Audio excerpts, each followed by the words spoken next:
Welcome to Have You Read It, the channel where we bring books to life, one summary at a time. Today we're exploring Walter Isaacson's Einstein, His Life and Universe.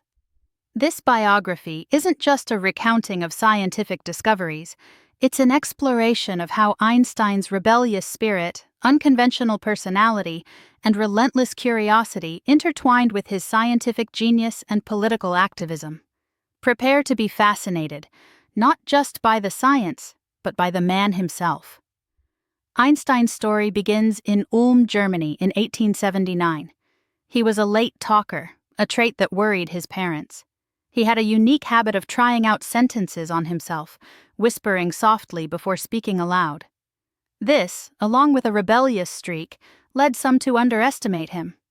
One headmaster claimed he'd never amount to much, a prediction that history would find quite ironic.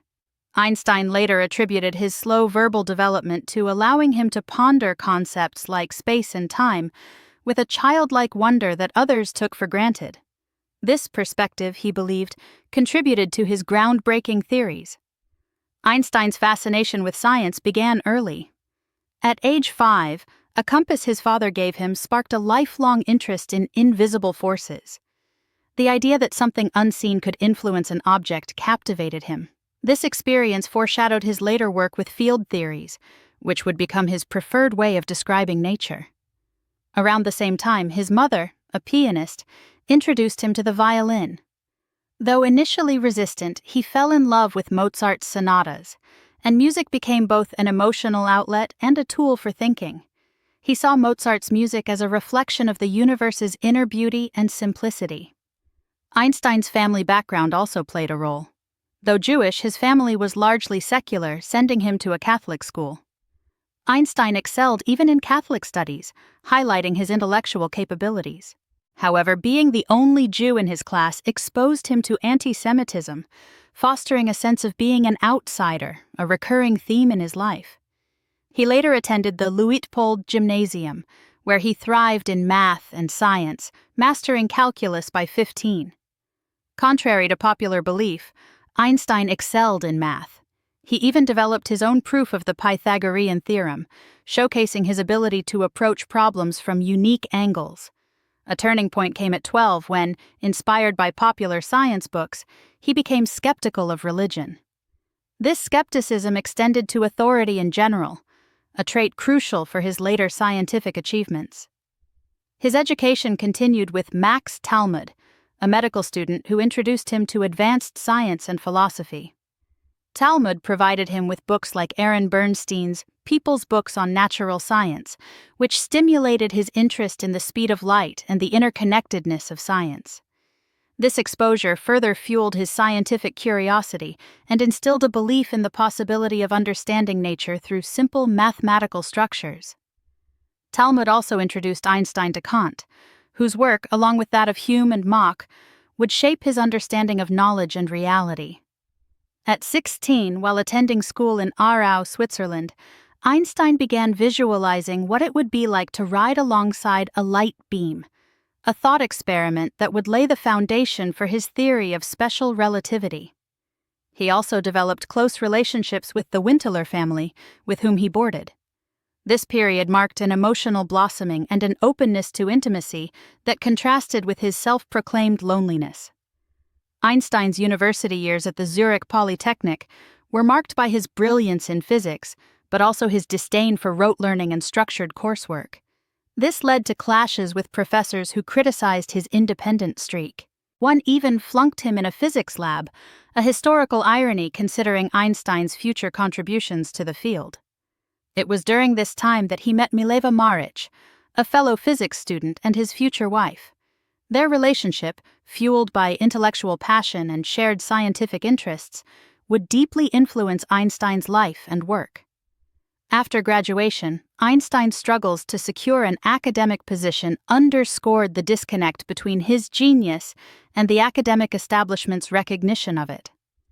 He took on tutoring jobs while writing his first published paper on capillarity, which, though not significant in itself, demonstrated his early commitment to the existence of molecules and his drive to unify different physics concepts. His personal life was equally complex. His relationship with Marich faced opposition from his family, who deemed her unsuitable. However, their love intensified, resulting in a daughter born out of wedlock, Liesel, whose fate remains a mystery shrouded in secrecy. This event, along with his continuing job search, added to the tumultuous period in Einstein's life. The year 1905 was Einstein's miracle year. Working as a patent clerk in Bern, he published 4 groundbreaking papers that transformed physics. The first, on light quanta, argued that light could be considered not only a wave, but also a stream of particles, laying the groundwork for quantum theory. This concept, with its implications for a universe without strict causality, would later become a source of discomfort for Einstein. The second paper explored the size of atoms, the third explained Brownian motion, and proved the existence of atoms and molecules, and the fourth introduced the special theory of relativity, discarding Newton's concepts of absolute space and time. He also published a 5th paper that year, deriving the iconic equation E=mc². Einstein's path to special relativity was paved by his decade-long fascination with light, beginning with the thought experiment of riding alongside a light beam. He challenged the then-accepted notion of the ether, the medium believed to propagate light waves. His theory was built on 2 postulates: the principle of relativity, stating that physical laws are the same for all observers in uniform motion, and the light postulate, asserting that the speed of light is constant, regardless of the motion of the light source.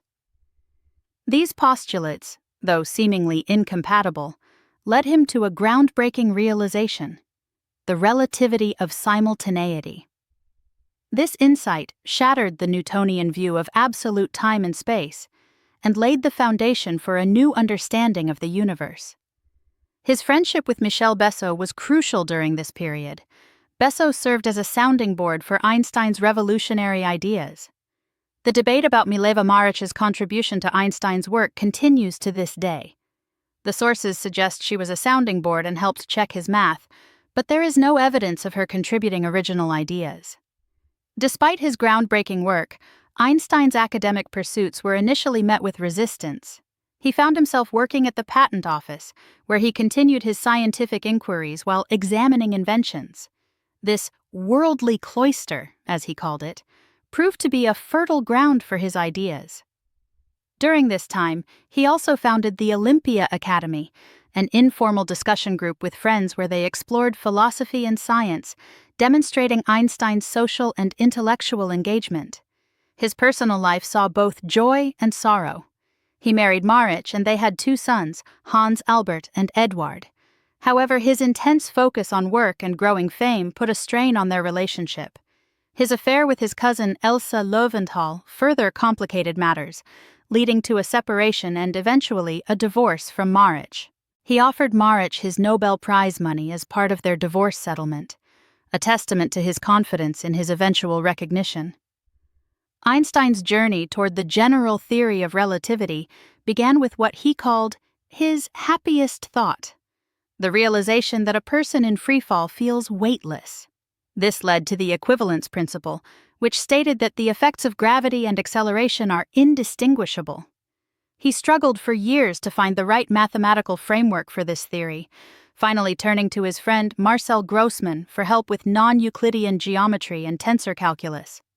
This collaboration marked a turning point. Einstein realized the power of mathematics not just to describe, but to discover nature's laws. Einstein's 1919 prediction that light from distant stars would bend as it passed through the sun's gravitational field was confirmed by observations made during a solar eclipse, catapulting him to international fame. This event coincided with the rise of a new celebrity age, and Einstein, with his distinctive appearance and quotable pronouncements, became a scientific icon. He grappled with the publicity, both enjoying it and expressing annoyance at its intrusion. His fame, coupled with the rise of anti-Semitism in post-war Germany, led him to embrace Zionism. Though not a devout Jew, he felt a kinship with those facing persecution and became an advocate for a Jewish homeland in Palestine, and the creation of Hebrew University in Jerusalem. This stance clashed with assimilationists like Fritz Haber, who urged him to downplay his Jewish identity.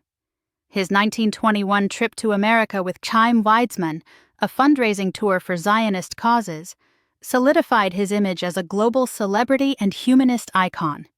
The 1920s saw a shift in Einstein's scientific pursuits. As quantum mechanics, with its embrace of uncertainty and probability, gained prominence, Einstein became a resistor, clinging to his belief in a deterministic universe. He engaged in famous debates with Niels Bohr, arguing that quantum mechanics, though correct, was incomplete. His search for a unified field theory, a theory that would unite gravity and electromagnetism, became his main focus. Though his quest ultimately proved unsuccessful, it demonstrated his relentless drive for simplicity and unity in nature's laws. Einstein's personal life continued to be complex. He married Elsa, but their relationship was not one of passionate romance. She provided domestic stability and managed his affairs, enabling him to focus on his work. His relationship with his sons remained strained, particularly with Eduard, who suffered from mental illness. As Hitler rose to power, Einstein, a pacifist for most of his life, revised his stance, acknowledging the need for military defense against tyranny. He left Germany in 1933 and accepted a position at the Institute for Advanced Study in Princeton, where he would spend the rest of his life. The FBI, fueled by anti-communist paranoia, compiled a massive file on Einstein, highlighting the absurdity of the Red Scare.